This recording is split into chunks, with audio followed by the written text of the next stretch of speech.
I wasn't given any targets. I knew that the club just wanted to stay in the Premier League. That was the key to them. But I also felt very, very quickly when I first went in that there was a group of players that were actually better than they were led to believe. I think maybe the club felt, well, if we stay up, that's enough. But I felt with the group that I had to work with and the players that we added in the following seasons, I felt their expectations should be higher. And I always felt that supporters of clubs don't want to hear that we're just happy to be here and we're lucky to be here, and if we survive, if we get to 40 points, that's enough. I always felt that supporters want to hear that we want to be better next year, we want to win a cup. All those positive mantras, they don't want to hear the negative aspect of it. It doesn't stimulate anybody, it doesn't get anybody excited. So I always tried to raise expectations whenever we went into a club. It's high risk because you know that if you do raise expectations and then you underachieve, then you're going to come under pressure. And in the end, that's exactly what happened at Stoke. But for the most part, we had a great time. We had a great 4 years.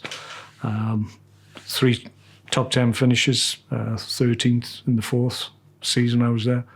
And I look back on it, it was a time where we beat almost everybody in the league at some point in those 4 years. We had record points totals in the Premier League. We beat the likes of Liverpool 6-1. We beat Man United, we beat Man City. We beat all the teams in the league. So at that point, I felt we were producing the best football that Stoke City supporters had ever seen.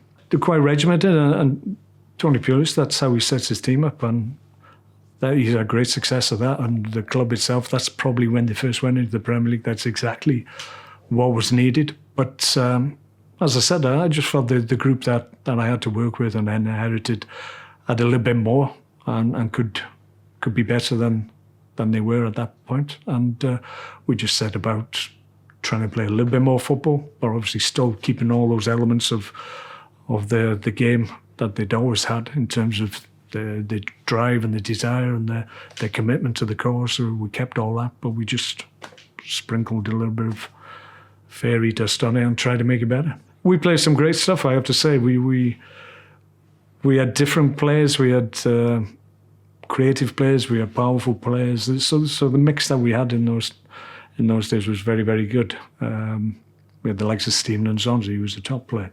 Marko, obviously, who's a little bit of a maverick, as everybody knows, and at times could be difficult to manage, but on his day, he was unplayable. You had the likes of Johnny Walters on the right-hand side, who would give everything in the game and drag people along with him just by virtue of his will and his desire to get something out of the game.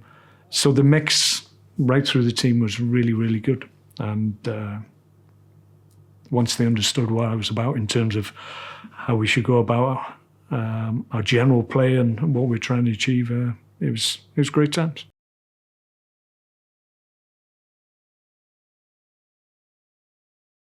Sir Alex is on a pedestal in terms of how great he's been as a manager and as a coach, just because he's been able to build and dismantle teams and still be successful. Clearly, he's had the resources and the stage to be able to do that, but it's not easy. It's not easy. And I think what happened at Stoke was we had a formula where we didn't spend a great deal, and we had to get our main purchase correct. We had to supplement it with good loan deals for good players, and we had to look after the ones that we had to try and retain them, to make sure that we had the core to supplement the players that we were bringing in. And you had to have all those elements that had to work every season. And if I'm honest, in the last year, those elements didn't work. We spent money on likes of Mbula, didn't work for us. Our loan deals didn't have the impact that other loan deals in previous seasons had. And maybe as well as that, we had other players that were getting a little bit older and needed to be replaced, and the level of young players coming through wasn't there either. So there was a number of elements and a number of reasons why my final year didn't go as as we'd hoped. But looking back over the full course of my time there, I want to change that. I think it was a great time. I think we had great moments, great games that we were involved in. It's just disappointing that now, in this day and age, Stoke are where they are, because they shouldn't be, in my view.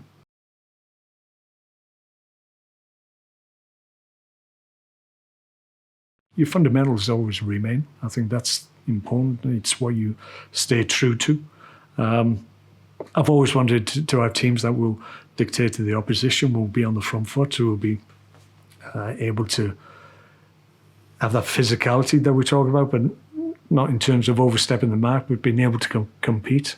And I've always felt that any team that I put out will always have those elements to it. But dependent on individual talent within your groups, then sometimes you have to shape your philosophy and go in different ways in terms of formations or approach to games.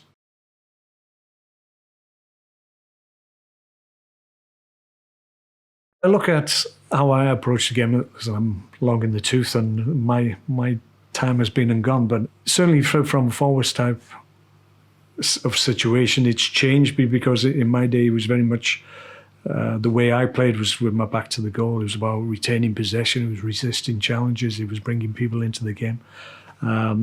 Whereas now I think the role of a striker is slightly different.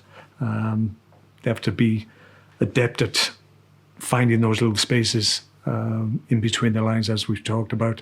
Still got to retain good possession in high areas if they can. But the more I see the modern game, there's less resistant to challenges, there's more looking for fouls. The game's refereed in a completely different way as well, which has an influence on what players think they can get out of the game or get to their advantage. So there has to be a balance. I think the balance is being able to show robustness and physicality when maybe the opposition expect you to go down easily. And I think that's the balance that modern day strikers are able to, the top ones, understand and are able to use to their benefit. I like Aguero just because he's, as I said, he can retain possession. He's not averse to drawing fouls like all top strikers are. But when he needs to be strong in the moment, when he knows he can get shots off on goal, then that's when he's really robust and he can retain possession and get shots off and score goals, which he's done remarkably well over the years. He's just a guy that you would like to play with or play alongside, because you know that he'd create chances for you as well as taking them himself.